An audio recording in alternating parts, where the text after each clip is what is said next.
Miller, base hit left field. One run scores. They're going to wave home the back runner. White, the throw to the plate. He is out. Made at home plate on a very close play. So the Rangers will think about taking a look at it, obviously. Well, you saw White looked like he tried to sneak that left hand in there, but was he able to do it?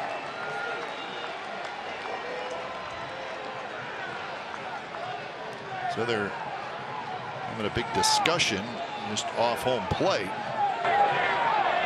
This is a crew chief review of the out call on plate and the slide rule. So a crew chief review, and it was well explained. Crew chief review, and they're going to look at the slide rule, which would be, did Murphy give him a path? And the answer to that is a resounding yes, because you can see Murphy actually collapse back into his lower half and take a seat at home plate in an effort to try to block the plate once he does have the ball, but all the while Eli White being given a clear lane to home plate. That's why he tries to slide that hand in there. Before the analysis, here's the rule verbatim. Unless the catcher is in possession of the ball, the catcher cannot block the pathway of the runner as he is attempting to score. If in the judgment of the umpire, the catcher without possession of the ball blocks the pathway of the runner, the umpire shall call or signal the runner safe. Notwithstanding the above, it shall not be considered a violation of Rule 601I2 if the catcher blocks the pathway of the runner in a legitimate attempt to field the throw. To home plate, he always had a path to home plate. Let's begin the video analysis by seeing if the runner always had a path to home plate. Okay, so first and foremost, the ball is not yet in the catcher's glove. That is not possession of the ball. What that means is the catcher is not allowed to block. The liminal space between the catcher's legs is not sufficient to avoid a violation of this rule. This is precisely the type of plate blocking, and yes, no doubt, this is blocking the plate without possession of the ball. The fact that he later gains possession doesn't matter because the runner is already upon him when he is blocking it without the ball that the rule is intended to penalize. In other words, remember when Posey got hurt because the runner barreled into him? That's why I said the runner was already upon him. MLB made the rule so that the runner has a choice at the initiation of the slide. Do I run into the guy? Do I slide legitimately, so to speak? The catcher gaining possession of the ball right at the moment where the runner is already in the air or already sliding on the ground becomes somewhat immaterial if the catcher was already blocking the plate without the ball as the runner began the slide. One final hint, when we talk about giving the runner a path, we generally mean giving the runner foul territory. That's an example. So many times on these plays, what we're looking at is whether the catcher gave the runner a corner or a side of the plate without any obstruction. Between the legs is obstructive.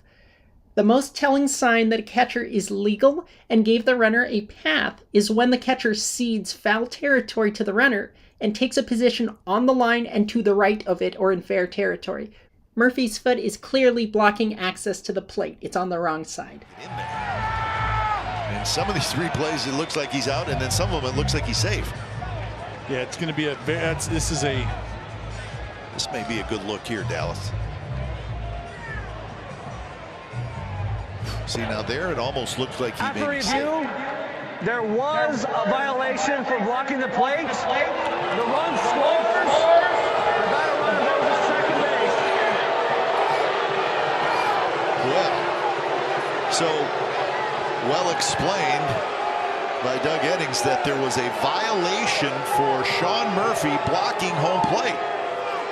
I did not see that coming. nor did I.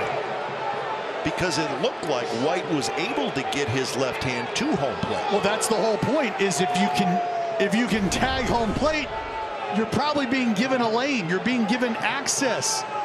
And this here, you can see Sean Murphy retreating. His right foot steps, or his left foot steps on the plate and then to the side of the plate. Again, the whole point of the rule is to avoid collisions. This is considered a collision. If you give the runner the foul side of the plate, you don't collide. You might have a hard tag, it might be contact, but you don't have a full-on collision. Here you have full body contact, which, like it or not, this rule is designed to avoid. You tell me why Eli White's foot could not have gone where his hand went. because then he'd kick the catcher in the groin and there would be a fight. Not seen that On second thought. very often, and when it has been made, it's been a very obvious call. That did not strike me as being an obvious catcher violation of blocking the play. When just by the way that Sean Murphy was set up lets you know that he's cognizant of not blocking the plate. He's not. I'll try one more time. It's this that we saw today versus this, which will be giving a clear path to home plate without possession of the ball. I think it needs to be very, very obvious that there's no place for the runner to go. Yeah, that was not the case there. And the runner proved that it wasn't the case. It's just a bad call. So it's goes as a 2-run single. Pitch to Marcus Semien, and it's hit high toward right center. Piscotty over, and he makes the catch. So the inning ends. A very, very controversial call made by the umpires. But the Rangers get Brian Knight says, I know. Remember, Knight called the runner out. The umpires called what the A's liked. It's New York that called what they did not like. And Mark Kotsay just got thrown out of the game. He came out to talk with home plate umpire Brian Knight about maybe some. See, he had his scorecard in his hand, or not his scorecard, but the lineup card. And I had a feeling Mark may have went out there and said, you know what, I got to fight here. I got to do this. And he did. And Brian Knight may have known it, and he threw him out.